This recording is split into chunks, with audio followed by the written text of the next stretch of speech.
সেনাবাহিনী কোনো ধরনের ক্ষমতা লোভী হয় কিংবা কেউ ক্ষমতা নিয়ে নিতে চায়, তারা নোটিশ দিয়ে কোনোদিন ক্ষমতা নেয় না।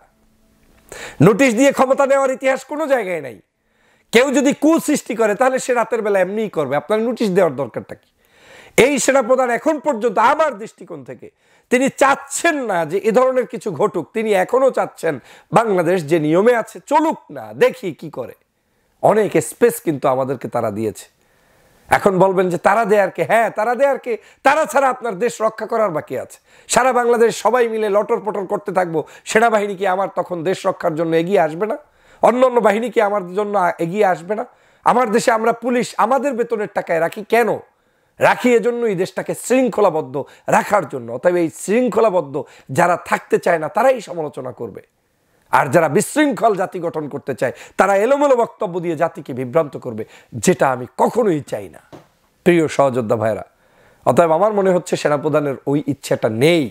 তবে ইচ্ছাটা হবে যদি আপনি আমি ব্যর্থ হই, তাহলে সেনাপ্রধান কেন, বাংলাদেশের যে কোনো ব্যক্তি যে কোনো সময় আপনার এই সকল সন্ত্রাস, নৈরাজ্য, চাঁদাবাজ, দুষ্টামির বিরুদ্ধে গর্জে উঠতেই পারে। সেটা তখনকার পরিবেশ অনুযায়ী হালাল, আপনাকে মেনেই নিতে হবে। আমি তো বারবার বলেছি, আগামীর বাংলাদেশ মিনিমাম 15 বছর বিএনপি, জামাত, চরমোনাই, হেফাজত, ডানপন্থী, বামপন্থী, যারাই দেশপ্রেমিক, প্রত্যেকের অন্তত একটা বিষয় আন্ডারস্ট্যান্ডিং সম্পর্ক থাকা উচিত। ফেসিবাদকে রুখতে আমরা ঐক্যবদ্ধ, আওয়ামী লীগের সকল অনাচারের বিরুদ্ধে আমরা ঐক্যবদ্ধ, সকল অপরাধের বিরুদ্ধে আমরা ঐক্যবদ্ধ। আওয়ামী লীগের মতো করে কথা বলা বন্ধ করুন, ফ্যাসিস্টদের মতো কথা বলা বন্ধ করুন, অনৈক্য হয় এ ধরনের কাজ করা বন্ধ করুন, ঐক্যের পথে পরিচালিত করুন, দেশপ্রেমিক নাগরিকরা সবাই মিলে সচেতনতা বৃদ্ধি করুন। এটাই ছিল সেনাপ্রধানের বক্তব্য। সেনাপ্রধান জেনারেল ওয়াকারুজ্জামান সাহেবের একটি বক্তব্যেই বাংলাদেশের বিভিন্ন প্রান্তে রাজনৈতিক সংগঠন, সামাজিক সংগঠন, সচেতন নাগরিকদের মধ্যে তোলপাড় শুরু হয়ে গিয়েছে। আমরা এই বক্তব্যকে কেউ পজিটিভলি নিচ্ছি, কেউ আবার ভিন্নভাবে নেগেটিভলি উপস্থাপন করার চেষ্টা করছি। এক বাক্যে জেনারেল ওয়াকারুজ্জামান সাহেবের বক্তব্য এখন চুলচেরা বিশ্লেষণ হচ্ছে সমগ্র বাংলাদেশে। কিন্তু আমরা এই জেনারেল ওয়াকারুজ্জামান সাহেবের বক্তব্যের, এই কঠোরতম বক্তব্যের পূর্বে আমরা নিজেরা নিজেদের আত্মসমালোচনা কয়েকবার করেছি কিনা সেটা আজকের ভাবা উচিত। বাংলাদেশে গত প্রায় 7 মাসের অধিক সময় হয়ে গিয়েছে এই সরকার ক্ষমতায় আছে। শেখ হাসিনার মতো একটি ফ্যাসিস্ট স্বৈর শাসককে বাংলাদেশের জনগণ ঐক্যবদ্ধভাবে তাড়িয়েছে, বিতাড়িত করেছে। এই শেখ হাসিনাকে বিতাড়িত করতে বাংলাদেশের সমগ্র মানুষ সম্পৃক্ত হয়েছিল। দল, মত, জাতি, ধর্ম, বর্ণ নির্বিশেষে সিপাহী জনতা, ছাত্র জনতা সবাই মিলে এই ফ্যাসিবাদকে পতন ঘটিয়েছে। কিন্তু পতন ঘটানোর পরে আমরা কি দেখলাম বাংলাদেশে? আমরা আমাদের মধ্যে পূর্বের অন্ততপক্ষে যতটুকু সুসম্পর্ক ছিল একে অপরের সাথে, সেই সম্পর্ক থেকে বের হয়ে যাচ্ছিলাম প্রতিনিয়ত। আমরা আমাদের সম্পর্কগুলোকে ধ্বংস করতেছিলাম।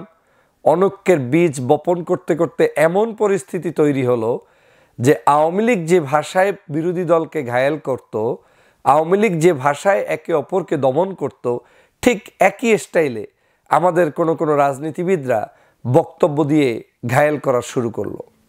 যেমন আমি তীব্র ভাষায় আপনাদেরকে প্রতিবাদ জানিয়ে বলতে চাই, আমরা আওয়ামী লীগের সময় দেখতাম মাহফিল বন্ধ হতো। মাহফিলগুলোর মধ্যে গিয়ে কোনো একজন দুষ্কৃতিকারী আওয়ামী লীগের লোক একজন ওয়াইজিনের দাড়ি টেনে ধরতো, মাইক টেনে ধরতো, ওয়াজ করতে নিষেধ করতো, বলতো আপনি দলীয় কথা বলবেন না। তখন কিন্তু এই দেশের সবাই মিলে তার প্রতিবাদ করত। আমরা কিন্তু এই 5ই আগস্টের পরে কোনো কোনো ব্যক্তিকে এমনও দেখেছি, সে বাংলাদেশের বড় রাজনৈতিক সংগঠনের নাম লাগিয়ে তারপরে এই মাহফিলগুলোতে আক্রমণ করেছে, ওয়াইজিনদের উপরে আক্রমণ করেছে। শুধু কি আমরা তাই দেখেছি? বাংলাদেশের বিভিন্ন প্রান্তে যেই শেখ হাসিনার, পতিত হাসিনার যে শব্দচয়নের মাধ্যমে পদত্যাগ করতে বাধ্য হয়েছে, পতন হয়েছে, পালিয়ে গিয়েছে, সেই একই শব্দচয়ন করে এদেশের মানুষের উপরে বিভিন্নভাবে আবার নতুন করে যুদ্ধাপরাধী তকমা, রাজনৈতিকভাবে তাদেরকে ঘায়েল করার জন্য বিভিন্ন নামে ডাকা শুরু করলো। তাদেরকে বলল আবার বিচার করা হবে আগামীর যদি সংসদ নতুন করে আসে। আবার একদল আর এক দলকে চোর, ডাকাত, বিভিন্ন ধরনের উপমা দিতে দিতে পরিস্থিতিটা এমন দাঁড়ালো যে এখন আর কারোর সাথে কোনো সম্পর্কই নেই। তো বাংলাদেশ 5ই আগস্টের পরে এইরকম অসৌজন্যমূলক একটি পরিস্থিতি তৈরি হবে, সেটা আমাদের মতো যারা রাজনৈতিক সচেতন নেতাকর্মী রয়েছি আমরা কখনোই কামনা করি নাই। আমরা চেয়েছিলাম একটি সুন্দর বাংলাদেশ গঠন করতে, যেখানে সবাই মিলে ঐক্যবদ্ধভাবে এই দেশটাকে গঠন করব। আমরা দেখলাম এই বাংলাদেশে গত 8 মাসে কিছু কিছু ব্যক্তি এমনভাবে দলের নাম ব্যবহার করে রাজনৈতিক প্রভাবকে বিস্তার ঘটাতে গিয়ে তারা সমাজের কোনো জায়গা বাকি রাখে নাই যেখানে তাকে চাঁদা না উঠাতে হবে, কিংবা টেন্ডারবাজি না করতে হবে, কিংবা ওখানে ইনভলভ না হতে হবে। সর্বশেষ যে করুণ দৃশ্যটা গত 2 দিন আগেও দেখলাম, তরমুজের দোকানদারের তরমুজের উপরে আক্রমণ, বাজারে আপনার হলুদ কাপড় পেঁচিয়ে গামছা পেঁচিয়ে মিছিল করতে গিয়ে যুবদলের এক নেতার আস্ফালন এবং সেখানে মানুষের উপরে অত্যাচার শুরু করে দেয়া। যদিও তাকে বহিষ্কার করা হয়েছে এবং এ ধরনের সকল অপরাধের সাথে সংশ্লিষ্ট প্রত্যেককেই বিএনপি বহিষ্কার করেছে, আমি তাদেরকে ধন্যবাদ জানাই। কিন্তু এই যে অপকর্মগুলোর শুরু হওয়া এবং বাংলাদেশে আমাদের মধ্যে অনৈক্য বিস্তার হওয়া, আজকের এই সেনাপ্রধানের বক্তব্যটা সেই জায়গাটা কি মিন করে। সেনাপ্রধান এটাই বুঝাতে চেয়েছেন যে বাংলাদেশের এই পরিস্থিতি যদি হতে থাকে, চলতে থাকে, তাহলে আমার এই সোনার বাংলাদেশ কোন পথে যাবে, কিভাবে যাবে। আপনারা যদি এটাকে ব্যর্থ হন, তাহলে এই বাংলাদেশটা আমাদের এই স্বাধীনতার সার্বভৌমত্ব হুমকির মুখে পড়বে। আর হুমকির মুখে পড়লে আপনাদেরকে সতর্ক করে দিচ্ছি, আপনারা পরে বলতে পারবেন না আমি কেন সতর্ক করলাম না। তার মানে এখানে অনেক বড় একটি ইঙ্গিত বহন করে। আমরা যারা মনে মনে কলা খাই, মনে মনে স্বপ্নে স্বপ্নে বিভিন্ন সময় ক্ষমতায় চলে যাই, রাজনৈতিক জায়গাগুলোতে নিজেদেরকে অনেক বড় শক্তিশালী মনে করি, আমরা কখনো কি ভেবে দেখেছি যে আপনি আপনার দুর্বলতার পথ খোলা রেখে আপনি অন্যের মাধ্যমে সাহায্য কামনা কেন করেন? বাংলাদেশে আপনার আপন কেন হতে যাবে সবাই? আপনি কেন ভাবছেন যে আপনাকে আমাকে কেউ না কেউ চেপে ধরে ক্ষমতায় বসিয়ে দিয়ে যাবে কিংবা আমাকে সাহায্য করবে? পৃথিবীর রাজনৈতিক ইতিহাসে এমন কিছু নাই যে এনিমি ছাড়া আপনার কোনোদিন আপনি উঠতে পারবেন না। আপনার আশেপাশে সব এনিমি থাকবে, শত্রু ভরপুর থাকবে, আপনার দোষ ত্রুটি ধরার জন্যই বসা থাকবে। ধরে নিন 5 তারিখ আপনার দৃষ্টিকোণ থেকে, অনেকের দৃষ্টিকোণ থেকে, যে বাংলাদেশ সেনাবাহিনী বাধ্য হয়ে আমাদের পাশে দাঁড়িয়েছে। হ্যাঁ, বাধ্য না হলে সে দাঁড়াবে কেন? 5 তারিখের আগ পর্যন্ত আমি এমন কোনো পরিবেশ তৈরি করতে পারি নাই যেই পরিবেশের কারণে আমাকে সেনাবাহিনী থেকে শুরু করে কোনো বাহিনী আমাকে সাহায্য করবে। কারণ তার কাছে তখন রিস্ক ছিল, তার চাকরি, তার দেশ, তার যে কমিটমেন্ট সরকারের সাথে, দেশের সাথে, সেটা। যখন পরিস্থিতি এমন অবস্থায় হয়েছে, যখন তারা বুঝতে পেরেছে যে না, এইবার জনগণের সাথে থাকলে সত্যি জনগণের বিজয় অর্জিত হবে, তখনই তারা কিন্তু আমাদের সাথে এসে দাঁড়িয়েছে। এটাই নিয়ম। ইতিহাসকে তো আর অস্বীকার করতে পারবেন না। সবগুলো জায়গার আপনার পূর্বের ইতিহাস দেখেন, একই নিয়মে সব প্যাটার্ন চেঞ্জ হয়েছে। আগ বাড়িয়ে কোনো সরকারি কর্মকর্তা, অফিসাররা অতিরঞ্জিত কখনোই আসে না। হ্যাঁ, যদি কেউ এসে থাকতো, শেখ হাসিনার আমলে অনেকে এরকম করেছে। যখন শেখ হাসিনা বিরোধী দলে ছিল, রাস্তায় নেমেছে, তখন কিন্তু তাদের বিরুদ্ধে পর্যন্ত বাংলাদেশের একটি গোষ্ঠী আলোচনাও করেছে যে সরকারি চাকরি করে তারা কেন নামলো। আমি আজকের এই কথা থেকে এটা বুঝাতে চাই যে আমরা যখন পরিস্থিতি তৈরি করতে পেরেছি, তখনই কিন্তু তারা আমাদের পাশে দাঁড়িয়েছে। আজকের এই সেনাবাহিনী আপনার আমার বাধ্য হয়ে হোক, যেভাবেই হোক, সে আপনাকে সাহায্য করেছে। সেনাপ্রধান শেখ হাসিনার আত্মীয়, এটা স্পষ্ট। এটার মধ্যে তো অসৌন্দর্যের কিছু নাই। বাংলাদেশে সবাই সবার আত্মীয়। এখানে আমার আত্মীয় আপনি, আপনার আত্মীয় আমি, আমার আত্মীয় আওয়ামী লীগ আছে, জামাত আছে, চরমনাই আছে, আপনার আত্মীয় তাই আছে। আত্মীয়তার বলে সেনাপ্রধান আমাকে সাহায্য করে নাই। আমি বিশ্বাস করি দেশের স্বার্থে, মানুষের স্বার্থে তিনি সাহায্য করেছেন। আত্মীয়তার জায়গাটাকেও ভুলে গিয়ে তিনি চিন্তা করেছেন রাষ্ট্রের কল্যাণে। কিন্তু তিনি যখন দেখছেন যে রাষ্ট্রের কল্যাণে যাদেরকে সাহায্য করছি তারা আবার একে অপরে কামড়াকামড়িতে ব্যস্ত, তো তিনি কি সেটা বলবেন না? তিনি কি আপনাকে সতর্ক করবেন না যে এরকম তো চলতে পারে না একটা রাষ্ট্র? আপনি এখন অপরাধ সংগঠিত হওয়া, এই জায়গাটায় অপরাধ যদি বন্ধ করতে না পারেন, আপনি তো দোষ চাপিয়ে দিয়ে লাভ নেই। বরং সেনাপ্রধানের এই বক্তব্যটাকে পজিটিভলি নেওয়ার শত শত রাস্তা আছে। প্রথম বক্তব্য হচ্ছে, সেনাপ্রধান কিন্তু স্পষ্ট করে বলেছে, আমি ক্ষমতা ধরে রাখতে চাই না, আমরা ক্ষমতায় যেতে চাই না, আমরা শুধুমাত্র রাষ্ট্রের কল্যাণে, জনগণের কল্যাণে আমরা রাষ্ট্রের নিরাপত্তা দিতে চাই ততক্ষণ পর্যন্ত, যতক্ষণ পর্যন্ত একটি নির্বাচিত সরকার আসে। মেসেজ তো ক্লিয়ার। এখন নির্বাচিত সরকার আসা পর্যন্ত আপনি ধৈর্য ধরবেন না? নির্বাচিত সরকার আসার আগেই আপনাকে সবকিছু খেয়ে দিয়ে একেবারে হৃষ্টপুষ্ট হয়ে যেতে হবে। নির্বাচিত সরকার আসার আগেই আমাদের ভিতরে অনৈক্য তৈরি করে এমন মাত্রা তৈরি করতে হবে যে আমরা এখন শত্রুতে রূপান্তরিত হয়ে গেলাম। বিএনপি জামাতের বিরুদ্ধে, জামাত বিএনপির বিরুদ্ধে, অন্য দলের বিরুদ্ধে। কি হচ্ছে এগুলা? তো এই যদি হয় আমার চরিত্র, আপনার চরিত্র, তাহলে সেই দেশে তো সেনাপ্রধান এ ধরনের কঠোর বক্তব্য রাখবেই। সেনাপ্রধান যে কঠোর বক্তব্য রেখেছেন, এই কঠোর বক্তব্যের মধ্য থেকে বাংলার মানুষের একটি দিক নিদর্শন রয়েছে। আপনি ঠিক হন, ঠিক না হলে তো এরকম জঙ্গলপনা বাংলাদেশে আমিও করতে দিব না। আমি কি চাবো নাকি যে এটা একটা সন্ত্রাসের অভয়ারণ্য তৈরি হোক? আমি কি চাবো নাকি বাংলাদেশের প্রত্যেকটি প্রান্তে প্রান্তে মানুষের জীবন ঝুঁকির মধ্যে থাকুক? আমি কি চাবো নাকি যে বাংলাদেশের মানুষের তাদের খাদ্য, বস্ত্র, বাসস্থানের জায়গাগুলো অনিশ্চিত জায়গায় পড়ুক? কোনোদিন চাবো না।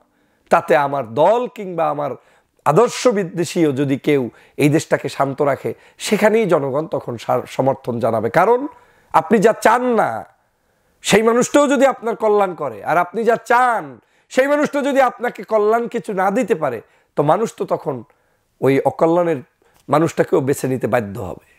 এখানে অনেক কিছু আপনার জন্য টার্মস রয়েছে। মনে রাখবেন, আপনি যদি বারবার মনে করার চেষ্টা করেন যে তাদের ভিন্ন কোনো পলিসি আছে, হ্যাঁ, ভিন্ন পলিসি সবারই আছে। এদেশে কোনো মানুষ কোনো পলিসি ছাড়া আসে না। এদেশে কোনো মানুষ কোনো আদর্শের, নিজের একটা আদর্শ বিশ্বাস করা ছাড়া থাকে না। এদেশের প্রত্যেকটা মানুষই কোনো না কোনো দলের প্রতি সমর্থন পুষ্ট, কোনো না কোনো রাষ্ট্রের প্রতি সমর্থন পুষ্ট, কোনো না কোনো কাজের প্রতি সমর্থন পুষ্ট। অতএব এটা দোষের কিছু না। দোষ আমারটা খুঁজে বের করতে হবে যে আমি কেন অ্যাডাপ্ট হতে পারছি না নতুন সমাজের সাথে, নব্য বাংলাদেশের সাথে, নতুন ইতিহাসের সাথে। আমি কেন অ্যাডজাস্ট হতে পারছি না? আমি কেন সন্ত্রাস, চাঁদাবাজ, টেন্ডারবাজ বন্ধ করতে পারছি না? আমি কেন অনৈক্য বন্ধ করে ঐক্য তৈরি করতে পারছি না? আমাকে সেটা চিন্তা করতে হবে। আমাকে সেনাপ্রধান কি করতে পেরেছে, কি করতে পারে না, সেই চিন্তা করে ঘুম নষ্ট করে আরেকটি ক্যাচাল সৃষ্টি করার কোনো মানই এই বাংলাদেশে নেই। আমি এই কথাগুলো কেন বলছি? আমাদের সমাজে অনেক মানুষ আছে, কথা বলি অনলাইনে, অফলাইনে আমরা মিছিল করি, মিটিং করি, কিন্তু আমাদের কোনো গোল সেট করা থাকে না। এটার উদ্দেশ্য কি, এটার আউটকাম কি আসবে, সেটা আমাদের কারো হাতে নাই। আমরা বলি, কিন্তু এটার আউটকাম কি? বাংলাদেশের মানুষকে তো আপনি সাগরের মধ্যে ভাসিয়ে দিয়ে দেশটাকে চালাতে পারবেন না। এই দেশের মানুষ আমাদের জাতীয় সম্পদ। আমাদের মানুষের সংখ্যা অনেক বেশি। এদেশে যেমন একটি দেশটাকে গঠন করতে গেলে মানুষের সম্মিলিত প্রয়াসে অনেক বিপ্লব সাধিত করা সম্ভব, আবার এই দেশটাকে সামান্য কোনো ত্রুটির মধ্যে ফেলে একটা গ্যাঞ্জামে ফেলিয়ে দিয়ে গৃহযুদ্ধ বাজানো সম্ভব। কারণ এত মানুষ, বিভিন্ন নানা মতের নানা মানুষ, নানা সংঘাত, নানা ইকুয়েশন, এগুলোকে মাথায় রেখেই রাজনীতিবিদদের পথ চলা উচিত। অনলাইন অ্যাক্টিভিস্টদের কথা বলা উচিত। রাজনৈতিক সচেতন মানুষদের রাজনীতিতে মানুষকে সচেতনতা তৈরি করা উচিত। না হয় এদেশ আগামী দিনে গভীর অন্ধকারের মধ্যে নিমজ্জিত হবে। প্রিয় বন্ধুরা আমার, আমি সেনাপ্রধানের এই বক্তব্যকে খুবই পজিটিভলি দেখি। তিনি কঠোর ভাষায় বলেছেন। এখন যদি আপনি না বোঝেন, এখনো যদি আপনি অন্যায় করতেই থাকেন, এরপরে সেনাবাহিনীর প্রধানের সাহায্য কামনা করবেন, সেটা ভুল। সেটা ভুল। আমি তো সবসময় মনে করি বাংলাদেশের গত 16 বছরে মাদ্রাসার দিকে তাকান, পীর সাহেবের দিকে তাকান, রাজনৈতিক দল নেতাকর্মীর দিকে তাকান, স্কুল কলেজ অফিস আদালতের দিকে তাকান, চতুর্দিকে শুধু দেখবেন আওয়ামী লীগ আর আওয়ামী লীগ। আওয়ামী লীগ ছাড়া কোনো মানুষ ছিল? এখন মানুষটা আওয়ামী লীগ না হইলেও আওয়ামী লীগ, আর হইলেও আওয়ামী লীগ, এই ছিল পরিবেশ। অতএব সেখান থেকে শুধুমাত্র এখন অপরাধীকে বিচার করা ছাড়া সমগ্র মানুষকে নিয়ে টানা হেঁচড়া করে দেশের মধ্যে সংঘাত তৈরি করার এই যে একটা প্রবণতা, এটা থেকে বের হয়ে আসতে হবে। আমাদের সবাইকে নিয়ে কম বেশি কাজ করতে হবে, সবাইকে কাছে টানিয়ে নিতে হবে। কিন্তু শুধুমাত্র অপরাধ যারা করেছে, সে আর্মির ছদ্মবেশে হোক, পুলিশের ছদ্মবেশে হোক, কিংবা ভিন্ন কোনো সংস্থার ছদ্মবেশে হোক, তাদেরকে সুনির্দিষ্ট অভিযোগের ভিত্তিতে বিচার করতে হবে। এটাই আমারও চাওয়া। তার সেনাপ্রধান কিন্তু ওটাই তার বক্তব্যে বুঝিয়েছেন।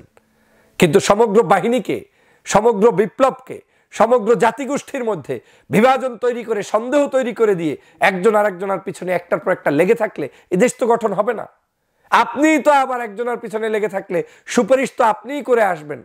বাংলাদেশের বর্ডার থেকে যারা পার হয়ে যাচ্ছে, বিদেশে যাচ্ছে, আপনাদেরকে টাকা পয়সা দিয়েই তো আবার অনেকে পার হয়ে যাচ্ছে।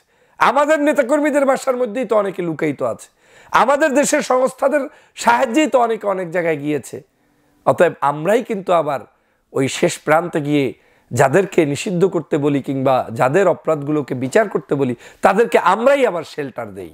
এই বাঙালি জাতি অনেক বড় ইতিহাস আমাদের কিন্তু আসলেই আমাদের এই রুচির মধ্যে পরিবর্তন আছে প্রতি 3 মাস পর পর। আমি এই কথাগুলো কেন বললাম? আমি বললাম যে আমরা আমাকে আগে সংশোধন করি, আমরা আমার দলকে আগে সংশোধন করি, আমরা আমার চেতনাকে আগে ফিরিয়ে নিয়ে আসি, তারপরে দেশটাকে নিয়ে আমরা এগিয়ে যাই। আমি তো বারবার বলেছি আগামীর বাংলাদেশ মিনিমাম 15 বছর বিএনপি, জামাত, চরমোনাই, হেফাজত, ডানপন্থী, বামপন্থী যারাই দেশপ্রেমিক প্রত্যেকের অন্তত একটা বিষয় আন্ডারস্ট্যান্ডিং সম্পর্ক থাকা উচিত। ফেসিবাদকে রুখতে আমরা ঐক্যবদ্ধ, আওয়ামী লীগের সকল অনাচারের বিরুদ্ধে আমরা ঐক্যবদ্ধ, সকল অপরাধীর বিরুদ্ধে আমরা ঐক্যবদ্ধ।